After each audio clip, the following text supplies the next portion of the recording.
welcome. Let's see. Sandy is here from the Arkansas-Oklahoma border. Welcome. And Chris is here. Thanks for joining us. Hi, everyone. How are you doing? Empty Nesters here. Thanks for coming. We're doing great. I hope everyone else is doing great. Some really nice days the last few days. Today was a little colder, but got back outside, did some things. It was nice. Finish up a few things before winter really gets here. So I can move over a little bit. So, Arkansas Prepper is here. Thanks for joining us. Sam got to come with me today, and that was fun. Grandma came and watched the kids for us. Oh, it's just the button. Okay. We had an ultrasound today, so it's fun for Sam to be able to come. And non-stress test. Baby looks good. Yep, happy baby. Part of me, though, like, I want the baby to look good, but if we could look just a little bit suspect, so maybe we just go have a baby today, that would have been great. Stop it. I'm ready. So, everything looked good, so we're just continuing on, getting bigger and bigger by the minute. So, let's see. Tess is here from the Ozarks, and Beth is here from Illinois. Welcome, and Veronica's here. Thanks for joining us. So, hello. Though I had a non-stress test, you know what that is. They basically just hook you up to monitors and listen to the baby's like heartbeat and stuff for 30 minutes. Sam's sitting over there suspiciously looking at the monitors all the time, stressing me out. Because now you know how to read them. I shouldn't have been stressing you out. It looked good. The baby looked good. I didn't make any comments like, oh wow, that was horrible. I think there's going to be a feisty one though. This baby is very active. I think it's going to be another very type A little lady. We did get some really cute pictures from the ultrasound of her. She was sucking on her thumb, and they took like some 3D sort of ish pictures for us. Really cute. Laura thinks she looks the most like Isla. Here, you can grab me and show them one of the pictures. And just cover up the data, the patient number or whatever. We'll show you one of the pictures. They got really clear pictures.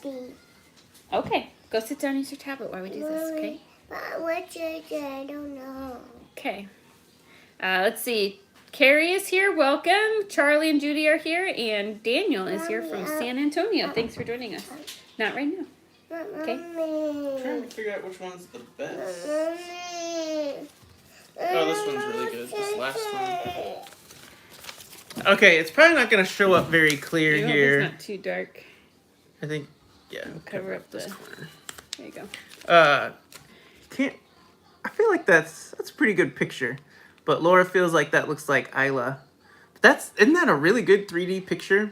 I feel like it looks clearer in person too than what the camera does. Picks up. But there she is. She's got so much hair it shows up on the pictures too. So got baby number 7 for my heartburn.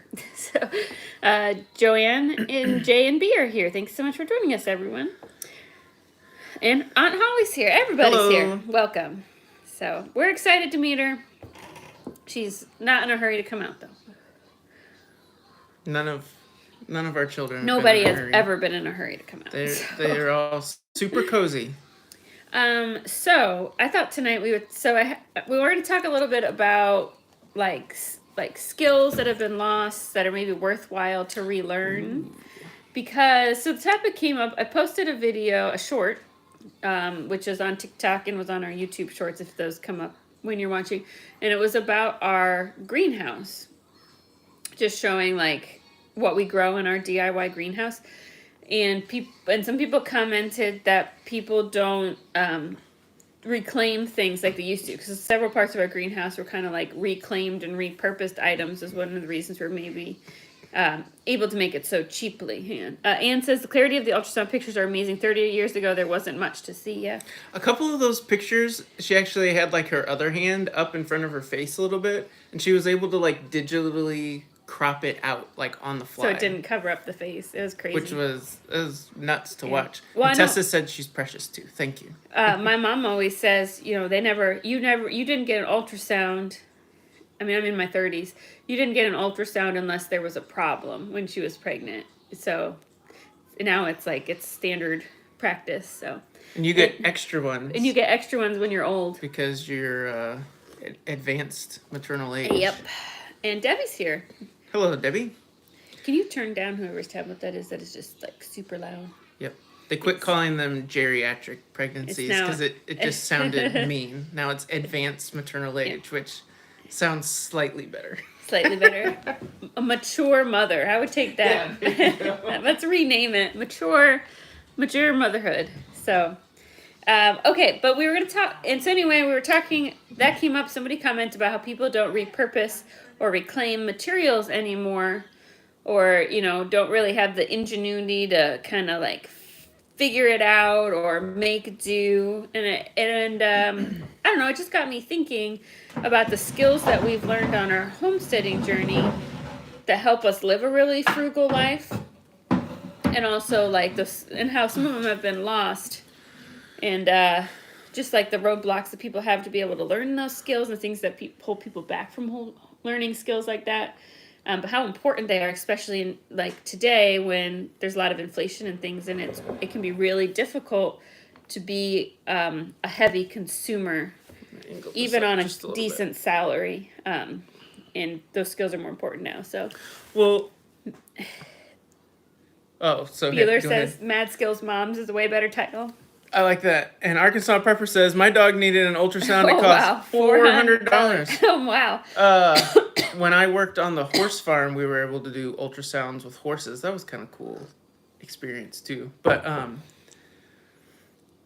not exactly sure where you were in the conversation. But one of the big reasons we moved out to the farm was because we both felt like there were some skills that we didn't have and we wanted. And we wanted our kids to have. Yeah, we really wanted our kids to have. And so we moved out here so that we would be able to learn and pass them on to our kids too.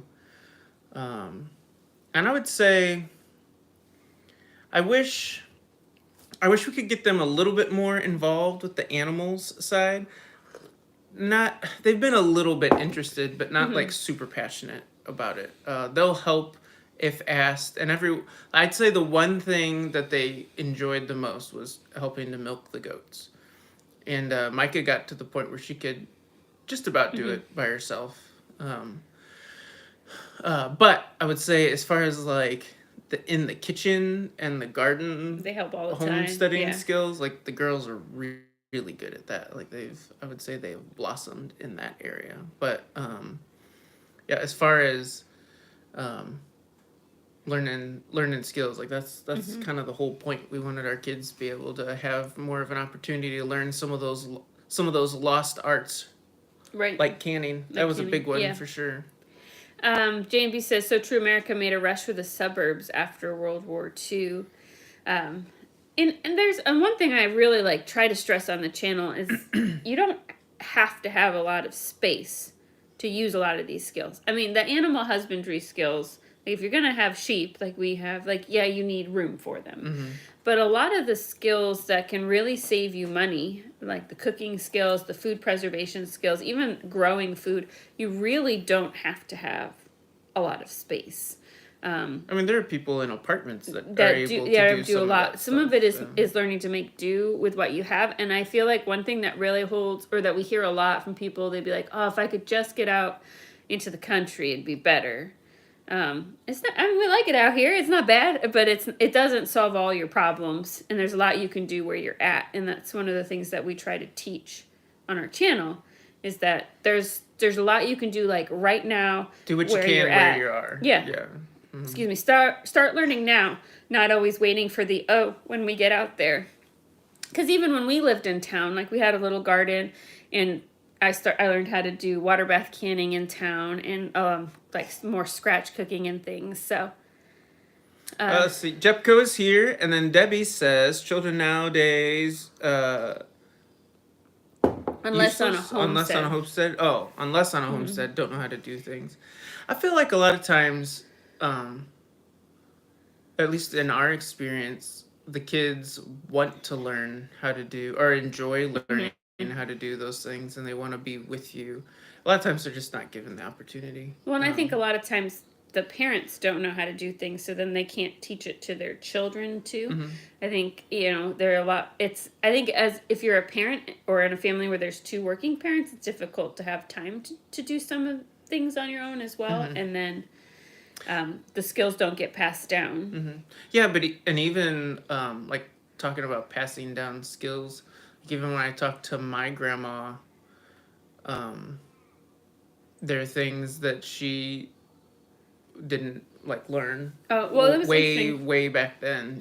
Like she was born Late 30s. late. Yeah, like I think she was born in 29. And so, but there were things like canning. Not like her parents had a big garden. So, and my grandma is an amazing horticulturalist, I guess you'd say. She can grow anything easy. And you ask her like, my daisies always die. How do you do it? She's like, I don't know. Just stick them in the ground. You're like, Grandma, I'm not telling her secrets. But like, she's never really canned anything. Well, That's she not always something tells she the story does. because she was born in the 30s. Mm-hmm. That when she was growing up, she wasn't allowed to help in the kitchen because this is your grandma who tells it, right? Because her mom was afraid that it would get messed up and it would waste food, and they couldn't afford to have food wasted. And we have Judy and Charlie who are here watching. She used to tell me a similar story. Like she had a whole bunch of brothers and sisters. She was at the end of the line, and she never learned how to cook really from her mom either. I think it was because her mom was tired by that point, because I think she's like number 13 or 14. But they learn the skills later, and so it's not always about if somebody didn't teach you that you can't learn. I think you can learn a lot on your own. It's about not letting your own inhibitions get in the way from wanting to go out and learn. And I think a lot of people feel overwhelmed by the idea of learning certain things, especially canning. Yeah, So. you've got 3 or 4 close friends now and family members that like they always Laura would talk to them and be like, "Yeah, I'd love to do canning, but it's just so intimidating." And so Laura's had a couple canning parties with people that want to get into it, and now they're doing it all on their own, cuz it's like you just kind of take that, you do it the one time with them, or a few times, and it just kind of like, it's like, look, you're not going to blow your house up if you just gotta like maybe set some reminders and pay attention, just check some things and it'll be okay. And sometimes that's kind of all the little like shove people need, I feel like. But we're behind on comments. Let's Debbie. see. It says one of my channels, she has chickens in a big garden. It's just her, but she lives in the suburbs. And who's the one with the goats? Is it Weedham and Reap that has the goats in the middle of like a subdivision? Yeah, they've got a pretty good sized lot. They might have an acre, but they live in a subdivision. They've got all kinds of animals. Beeler says, encouraging the kids that it's okay to get dirty while learning skills is okay. It helps a lot. Laura talks a lot about that too, about when your kids are little, like they're 2 or 3 years old, to start having them help you. And yes, it slows the process down a lot. They're going to make a lot of mistakes. It's going to be messy, but at that age, they love to help. It doesn't matter what it is. If you say, let's go outside and do whatever, or help me in the kitchen, those little like 2, 3, 4-year-olds will come running because they want to be. They want to help. They want to be. It makes them feel big. They love that at that age. They love trying to be like independent. They're kind of starting to learn that, and so that makes them feel like a big person, like a big kid. Because for us anyway, right now they see the big kids get to do it on their own, yeah. And so it is tough those first few years, but by the time they're like 6 or 7 years old, they're actually pretty proficient and good at that stuff.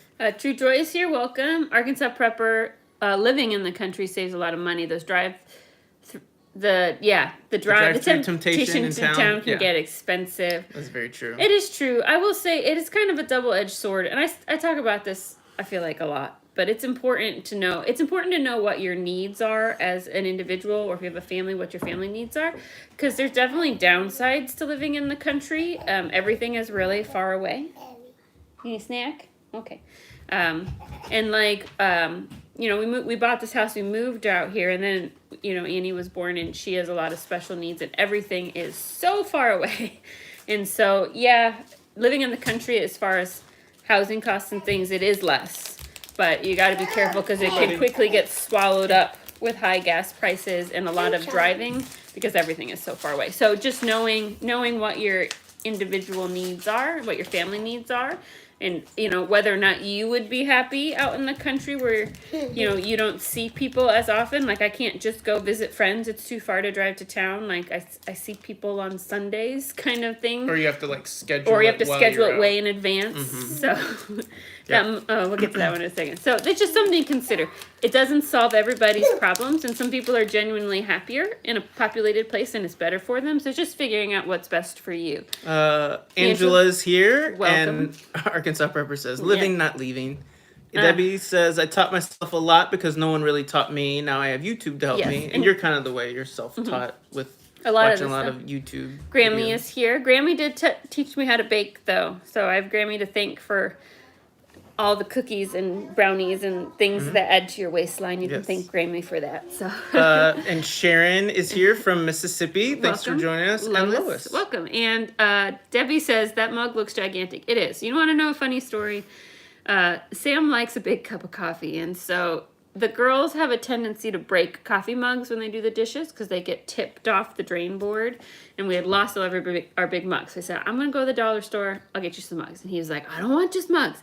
I want a big mug. So I got him like 2 or 3 of their soup mugs. It's meant for soup. Dump a whole can of soup in there, but you got like 24 ounces of coffee. I don't know if it's 24 ounces. It is a big cup of coffee. And the camera's playing a little trick on you because it's closer, so it does look a little bigger than it truly is. Rosanna is here. Welcome. The other farm says, I've had to learn the kids disassembling things is good for them, even when I can't find the parts to put back together.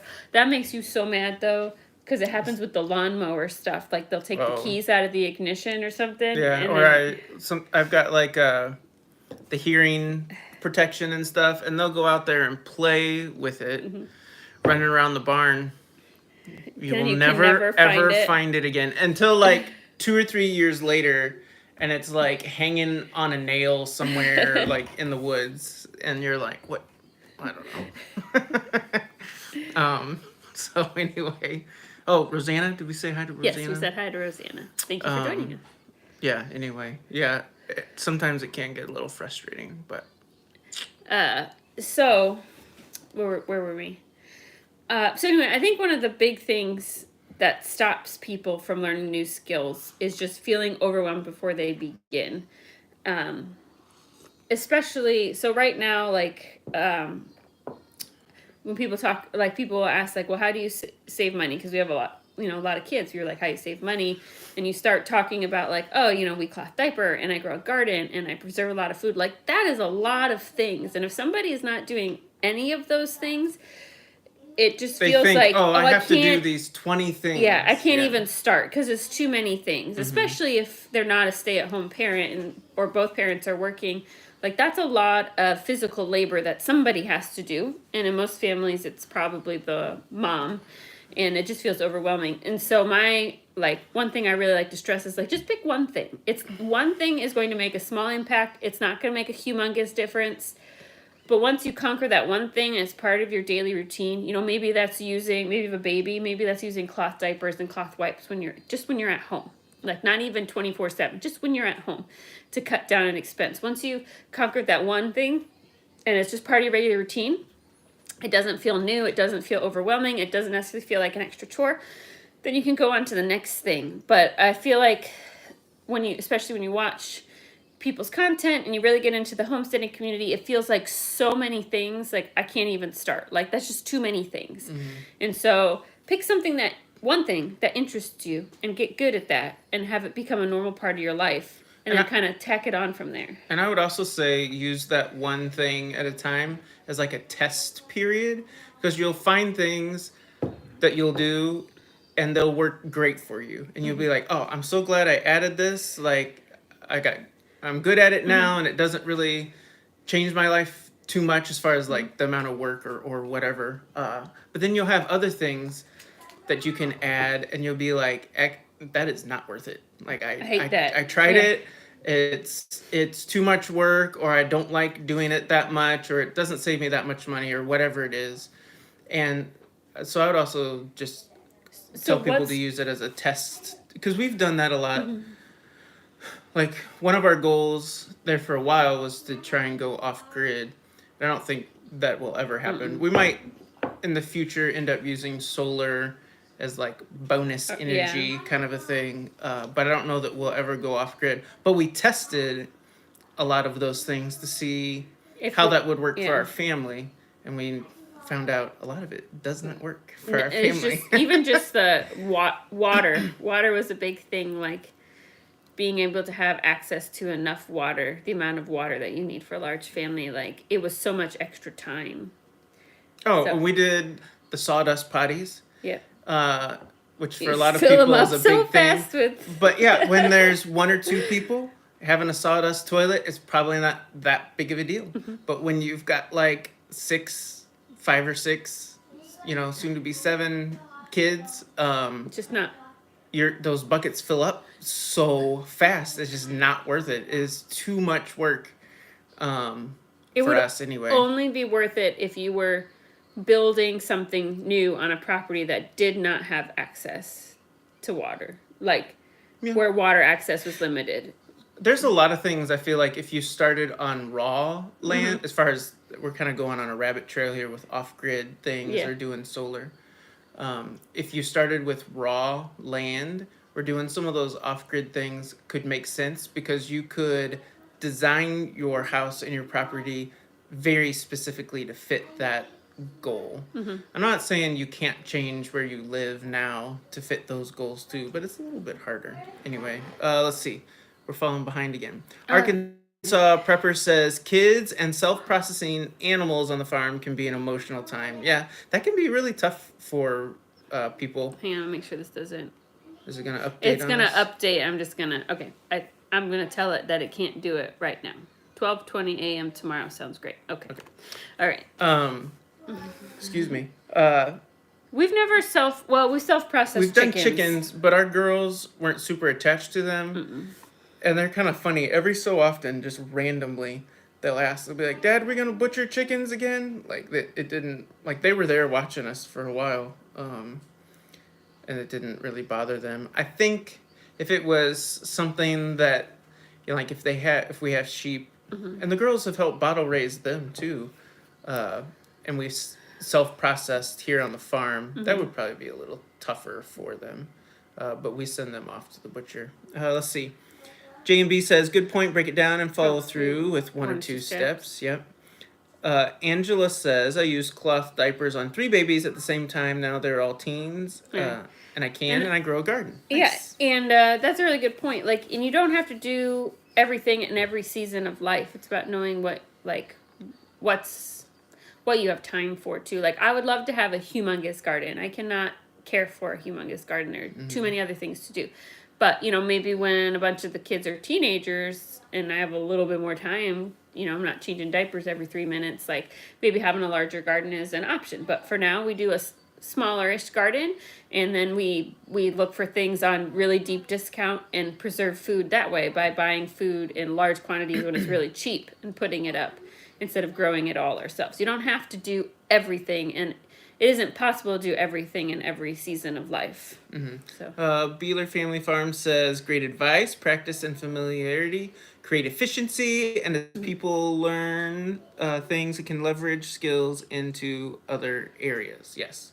Sorry, we've got this little heart icon on the computer. It cuts off the words of some of your chats, so we have to kind of translate a little as we go.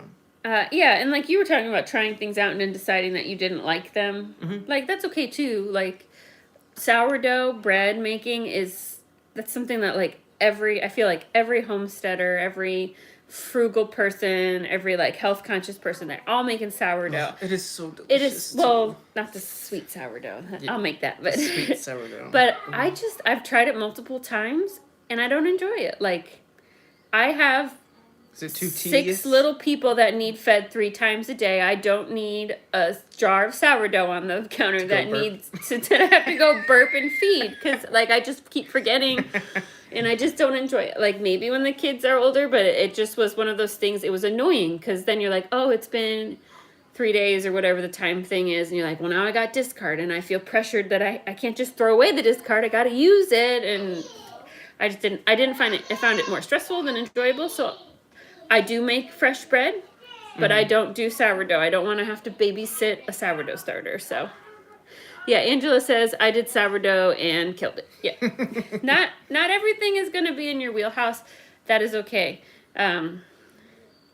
Let's see. What do you think is a skill that you've learned over the last 7 or 8 years that's made a big impact in our ability to live more frugally? Like, what do you feel like you've learned?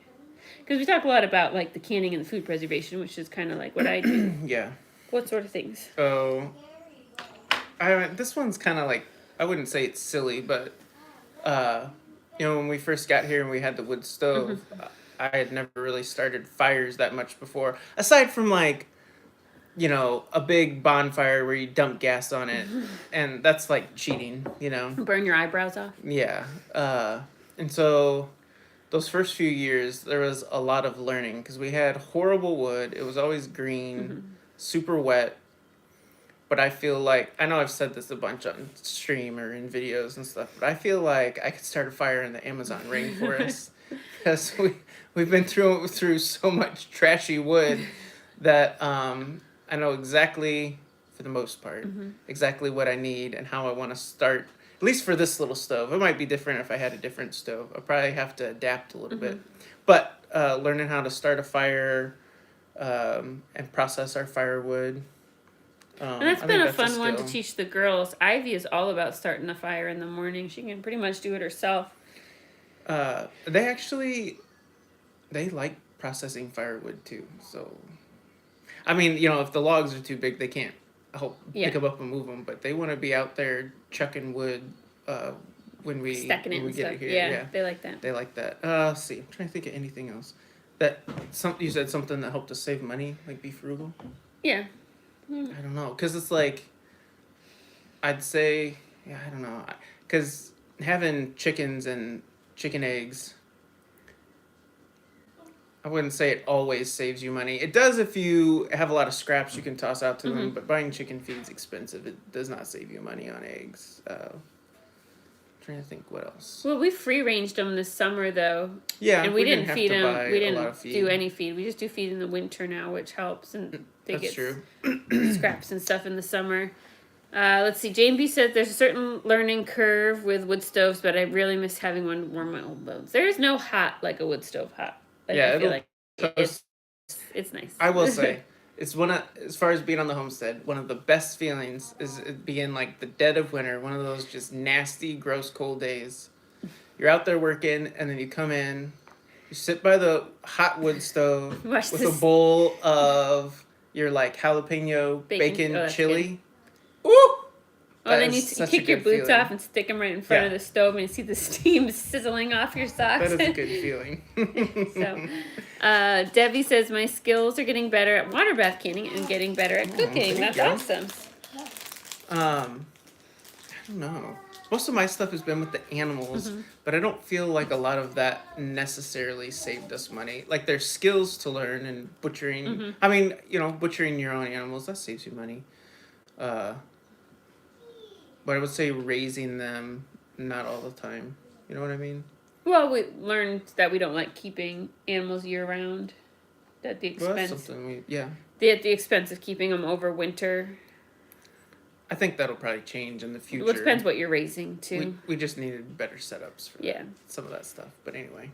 Beeler Family Farm says, hard to beat a good wood fire. Yes. Another channel said it cost him, it's covered up. Is that $200?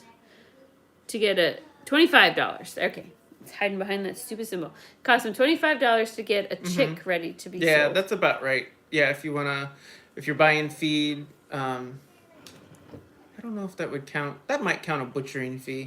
For chickens, like if you actually take them to a processor, even like a state certified or a federally, I think they have FDA certified. It's actually not that expensive for chickens, as much as you would think. But $25 sounds about right. I think one of the biggest, I don't want to call it misinformation. I'm trying to think. What do you call it?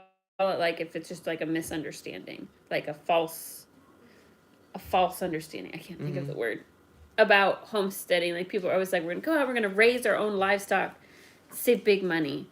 I feel like livestock is the one area where it is really hard to save money. Does that make sense? Like, it is not usually cheaper to do it yourself. Now, you might get better quality product. I would say, and even that's a learning curve. Yeah. Because the first time or two, you might not get better quality because you finished your beef out wrong, or you fed them, say you were trying to save money and you were feeding them scraps or whatever. Well, maybe it wasn't, they didn't have a certain amount of nutrition or protein or a certain vitamin or something like that. Misconception. Yeah, misconception. Yeah, the livestock is not the part of homesteading that is going to save you money. And I feel like that's what a lot of people, because it's cool to raise your own animals, but that's not, like, animals are more of an expense. And I want to say too that we're saying you can do it cheaper and save yourself money, but you have to like have the right setup. Yeah. First vet bill. Yes. That's oh very my true. gosh. That's a good point. We had a goat this year. We bought it. They were doing fine. And we went in to feed him one morning, give him a little bit of grain or whatever. Just sneezing all over the place. And we're like, snotty nose everywhere. And $300 vet bill later. And that goat, would have been, we ended up selling him because we decided we didn't want to butcher him. But it ended up being like, he would have been like $25 a pound because of that vet bill. You just can't. Beeler Family Farm says that's 100% true. Our goal is for any animals we raise to sell, so that it makes enough to pay for what we keep and consume. And a lot of people, and that's a really good, that's one thing that we're looking at. We're talking about adding maybe a beef cattle this spring is one thing we talked about. A couple of steers is that we would raise two with the idea that we would sell one, which would make up for the cost of what it would cost us to raise the other one for ourselves. Kind of like a break-even scheme. But the places that you save money the most are like inside the home with like making your own cleaning supplies, not buying disposable products, and simple gardening. You could spend $1 million gardening. There is some cool stuff out there. Building raised beds can be kind of expensive, but real simple gardening, like those are the kind of areas where you're going to see the difference in the checkbook, in my opinion. Yeah, and a lot of it won't just be like this huge like $600 chunk in your budget. It'll be like $15 and $20 here and there, but you do that like 4 or 5 times, and all of a sudden it's like, oh wow, we're actually saving like $100 doing this. It stops the siphoning. I feel like every time you go to the store and you aren't having to replenish like your paper towels or whatever, like it just stops that siphoning of money where you're like, where is it all going? And it's all these little disposable products that we're so used to using, being able to replace those in your home. So let's see, Allison Sanders is here. Thanks for joining us. And Arkansas Prepper says you can partner up with family members. One buys the cow and the other feeds it. That's a good idea. We've thought about doing that with family. Like if I've got a pretty big extended family that's close, if a few of them did want to go in on beef, like we all buy it together and then share the expenses and then just kind of disseminate it out to everybody at the end and just kind of do it as a team. Because one cow for family, even a family our size, that's a lot of meat. Yeah, it's a lot of meat. But anyway. Charlie says, we just got a text from our daughter in Colorado that our granddaughter is headed out to the hospital contractions with her second great granddaughter. Well, awesome. Congratulations. Sending prayers for That's healthy exciting. baby, healthy mommy. Yeah, awesome. We were actually just talking about this the other day, about giving birth in Colorado. Oh, it's yeah. Different because of the high elevation. Yeah. If births are harder or if they're faster or because of the lower oxygen content. Yeah, we talk about really strange things. If you're wondering what we talk about when the camera is off, it's always like, hey, I wonder. Yeah, I don't know how that popped up. I really don't. Do you remember? How were we talking about Colorado and giving birth? We were talking about somebody that like traveled there or something, right? Oh, we were talking about somebody who traveled there and went into labor. And I said, how terrible would that be to have altitude sickness and then go into labor and you already feel like trash? And then I was like, I wonder if people who live there, if their labors are different. We went way off topic. So I don't know. I haven't done any research on that, so I couldn't tell you. Let's see. Tessa says that's what we used to do: raise 2-3 bottle calves, butcher one for us, sell the other 2. They buy back 2-3 more and keep going. Now we have our own cows and babies. Yep. Yeah. The biggest thing holding us back from doing a steer, right? That's what you call it. Yeah. Is the size of our barn. It's got a really low roof, and so while it would be fine the first year, when you start rounding the corner to the second year and it's a big fat cow, it's a step up, and it's also a low ceiling. Yeah, and we've talked about it too. Like, cattle don't necessarily need shelter, but I would feel bad if they didn't have something. I think there would be enough shade out in our pasture, but anyway, I don't know. At some point, and this spring won't be that point at all, but at some point, I want to have a decent setup when it comes to some of these things. Having, and I know we're not old, like we're still young, but as you get older,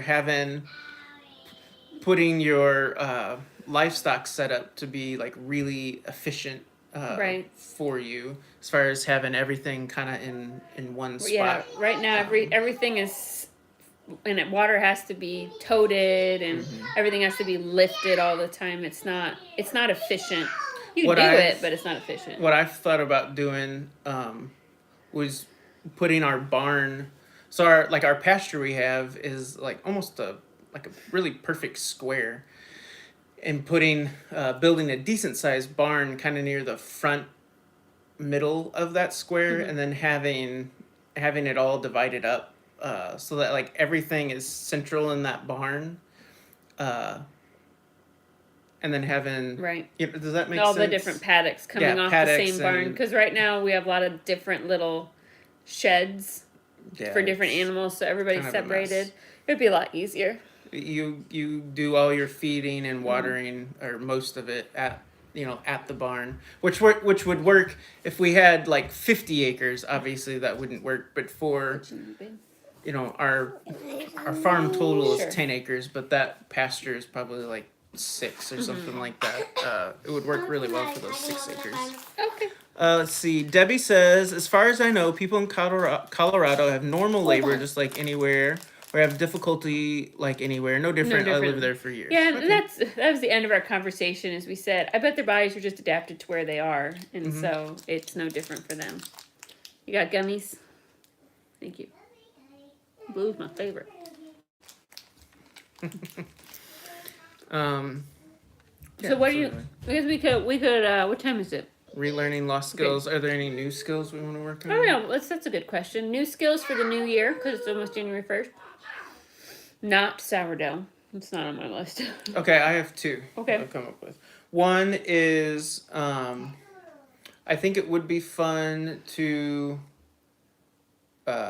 work on some kind of new animals, whether that's getting some cattle here, or I'm gonna say it's too long, but maybe getting some horses or a pony or something. He wants a pony for the girls so bad, but I do. I want horses really bad. Horses are just an they're expense. Money pits. They bring you can bring you, I should say. They can bring you joy and happiness, and maybe do a little bit of work around your farm, like if you can train them to pull a cart or something. I guess if we had like a cattle farm, they would for sure be worth it, because you'd work cows with them. But one of the other reasons that we would like to have horses at some point is because horseback riding is something that Annie can do basically like everybody else, and it's kinda. And it would be she's done it before and really liked being up on the horse. And well, stuff. It's really good because she has to work on her balance, and you can't just ride a horse with one side of your body. Like, you have to have both sides engaged, and so it would really be good for her. It almost forces her to engage her bad side, because if you don't, you're going to fall out of the saddle, or your horse is only like gonna go one way, sort of a thing. And I'm sure you could teach horses to cue off of just one leg and stuff like that. I know that's possible, but it would be really good for her. And the girls, it's kind of funny, they really like horses. We've been around them a handful of times now, and they really like them. But my other skill, and I don't really want to say this out loud, but I feel like I've been convicted a little Oh, bit. I'm And interested what this is. I I don't know where need- you're going. I think I need to learn how to cook more and do a better job with that, because I can make like simple things, but I have never had any interest in cooking. It's just boring to me a lot of times. So anyway, I think that's a skill I would like to I'm work okay on. with that. Kelly is here from Alabama. Does that mean one of my skills has to be like I need to learn how to change the oil by myself in the No, I car? don't think so. You did a lot. You took Micah out the other day and taught her how to change the oil, so got a Yeah. backup person. Oh, she was into it too. Like we would do 2 or 3 steps, and then she would like tell me, okay, these are the steps we have to do. And we'd do a couple more steps, and then she'd start from the beginning. She's like, okay, so we do this, this, this. She was hardcore. But I feel like you took a step the last year and a half when I was in school doing the animal stuff, because you had never really done a that's lot true. with the Had goats to do a lot or with the the animals. chickens. And like at the beginning, like you were going out and milking the goats every morning and stuff. That was a lot to learn. Yep, that's true. Arkansas Prepper said you described old McDonald's farm. Yeah, I was thinking about that's how an Amish farm is too, right? Usually it's all built off one barn with the different paddocks. Oh yeah, probably kind of. They keep it's really it's interesting when you go. At least the couple of Amish farms I've been to, like everything's close together. Mm-hmm. I don't know why I would think that it would be all spread out when they don't have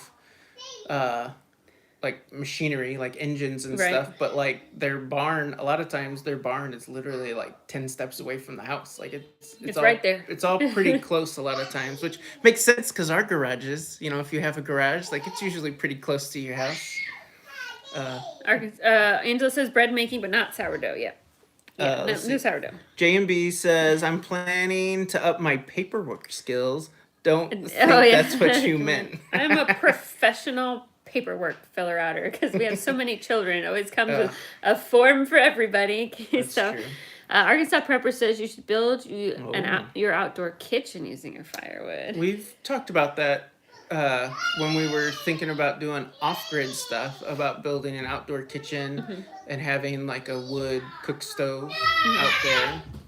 I don't know if many of you watch Doug and Stacy.